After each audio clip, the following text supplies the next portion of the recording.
जय श्री कृष्ण। भगवत प्रेमियों, जैसा कि आपने थंबनेल में पढ़ा, मैंने उसमें लिखा था कि पापी मनुष्य सुखी क्यों है और जो सत्य पे चलता है, धर्म के कार्य करता है, निर्धन है, गरीब है, भगवान की भक्ति कर रहा है, वो दुखी क्यों है। तो आपको इस वीडियो में जवाब मिलेगा। तो आपसे निवेदन है कि वीडियो को पूरा देखें, लाइक करें, शेयर करें और हमारे इस यूट्यूब चैनल को सब्सक्राइब जरूर कर लें, ताकि हम जब भी कोई वीडियो अपने चैनल पर अपलोड करें आप तक पहुंच जाए। तो भगवत प्रेमियों, मैं आपको बताना चाहूँगा कि जो मनुष्य पापी है वो सुखी ही क्यों है। देखिए, इसका एक कारण ये है कि पापी जो मनुष्य है वो पाप अधर्म करता है, 2 नंबर का धंधा करता है। उससे इस बात का खेद नहीं होता है, दुख नहीं होता कि मैं कोई पाप कर्म कर रहा हूँ। वो अपना एक धंधा समझ लेता है, कर्म करता रहता है और मतलब एक ऐसा कर्म करता रहता है, उसको ये लगता है कि मैं अच्छा कर रहा हूँ। उससे अच्छा कब तक लगता है, जब तक उससे उसके पापों का दंड नहीं मिल जाता, तब तक उसे अपने कर्म, अपना धंधा और अपना काम उसे अच्छा लगता है। अच्छा नहीं बल्कि बहुत अच्छा लगता है। ये लगता है, सोचता है कि मैं बहुत अच्छा कर रहा हूँ। उसे फिर उससे कोई मतलब नहीं है कि पाप में है या पुण्य में है, किसी का मैं लूट रहा हूँ वो अच्छा है या बुरा है, नहीं। उसे खाली अपना पेट भरना होता है। वो अपने आप को सुखी बनाना चाहता है और वो सुखी होता है, हमारे आपकी नज़रों में सुखी होता है। अब मैं बात करूंगा कि जो मनुष्य धर्म के काम करता है, पाप नहीं करता, पुण्य करता, वो दुखी क्यों। उसका कारण ये है कि वो एक व्यक्ति जानता है कि मैं अगर किसी से 1 रुपये बेईमानी का खाऊंगा तो ये पाप है। वो जानता है कि मैं अगर किसी को लूटूंगा, किसी का धन व्यापार अगर कोई करता है उससे अगर मैं ठगी मारेंगे हम, तो ये पाप है। ठीक है, किसी गरीब की हाय नहीं लेगा, किसी की ज़मीन नहीं हड़पेगा, क्योंकि उसको पता है ये पाप है, अधर्म है। यदि आज हम किसी का ज़मीन हड़पेंगे, कल हमारा कोई हड़पेगा।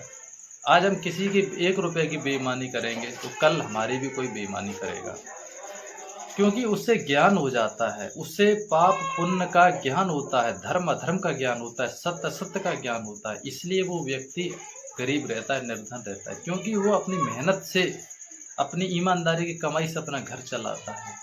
और जो मेहनत से काम करता है, मेहनत से अपनी मजदूरी करता है, तो उसके पास धन कम होता है, क्योंकि उसके पास 2 नंबर का धन नहीं होता, इसलिए वो पैसे वाला नहीं बन पाता, उसका परिवार का गुजारा बड़े खन हो पाता है। और जो पापी व्यक्ति है वो चारों तरफ से 2 नंबर का धंधा करता है, अधर्म के काम करता है। क्योंकि जो आप 2 नंबर का धंधा करोगे तो उसमें आपको पैसा अधिक मिलेगा। जैसे एक व्यक्ति मान लीजिए कि शराब बेचता है, तो उसे आज के समय लोग बहुत पी रहे हैं तो उसकी सेलिंग बहुत है। एक व्यक्ति यदि पानी की बोतल बेच रहा है, ठीक है, पानी बेच रहा है, पानी की जो बोतल होती है और बेच रहा है बाजार में, तो उसकी कोई सेलिंग नहीं होती है, क्योंकि ज़्यादा लोग नहीं लेते हैं। और शराब की पीते हैं तो सेलिंग अधिक है, क्योंकि चक्कर ये है कि ये कलयुग है, अधर्म है।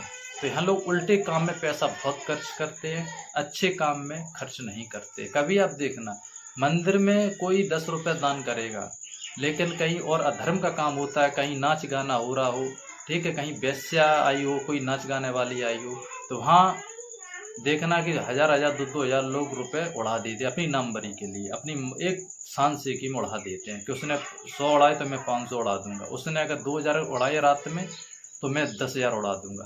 लेकिन जहाँ कोई कथा भागवत होती है, कहीं मंदिर है, तो वहाँ 200 रुपये भी खर्च नहीं करते। अगर उसने 50 किया तो सोचते मैं 20 में ही काम चलाऊंगा।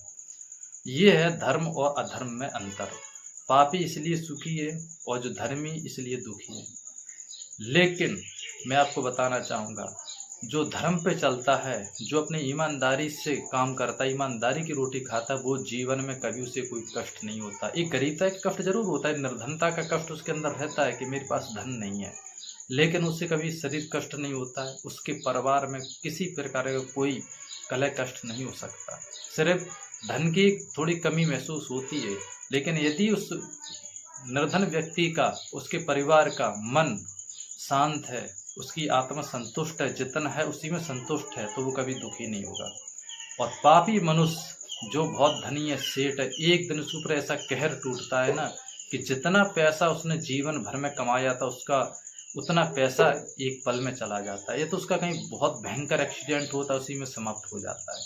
या कोई ऐसा केस मुकदमा लग जाता है, उसमें उसके सब धन दौलत चली जाती है, या उसको ऐसी कोई बीमारी लग जाती है कि पूरा पैसा हॉस्पिटल में चला जाए, यानी कि वो सिर्फ मन का धन करता है, अंत वो पापी व्यक्ति बुरे कष्टों को सहकर मृत्यु को प्राप्त होता है, उसके बाद अन्य 84 लाख जो योनियों में चला जाता है, यानी कि उसका जीवन नष्ट हो जाता है। लेकिन जो धर्म पे चलता है व्यक्ति, वो कभी नष्ट नहीं होता है, न इस लोक में होता है न परलोक में होता है, ये भगवान श्री कृष्ण ने भी कहा है। इसलिए आप बिल्कुल ना घबराएं, धर्म पे चलें, सत्य के काम करें, आज नहीं तो कल भगवान दिन जरूर पलटता है। आपने देखा कि सुदामा में कितने गरीब थे, नरसिंह कितने गरीब थे, भगवान ने उनके भी दिन पलटे थे।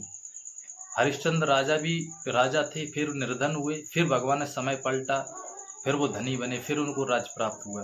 तो ठीक इसी प्रकार आप अपने धर्म पे बने रहिए, क्योंकि जो धर्म पे रहता है, सत्य पे चलता है, सत्य का मार्ग जरूर कठिन है, लेकिन सत्य पे चलने वाले की कभी हार नहीं होती है।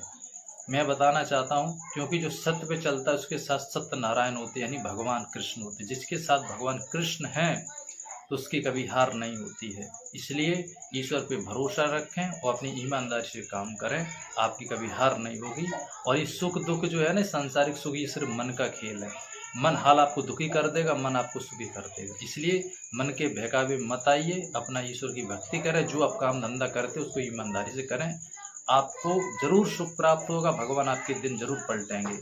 और किस्मत पे भरोसा नहीं करना है, किस्मत कहीं नहीं होती, हम जैसा कर्म करेंगे वैसा हमको फल मिलेगा। इसलिए कर्म करिए और फल आपको जरूर मिलेगा। थोड़ा समय लगता है लेकिन दिन जरूर पलटते हैं। तो आज के लिए इतना ही, जल्द मिलेंगे आपको अच्छी वीडियो के साथ में। जय श्री कृष्ण।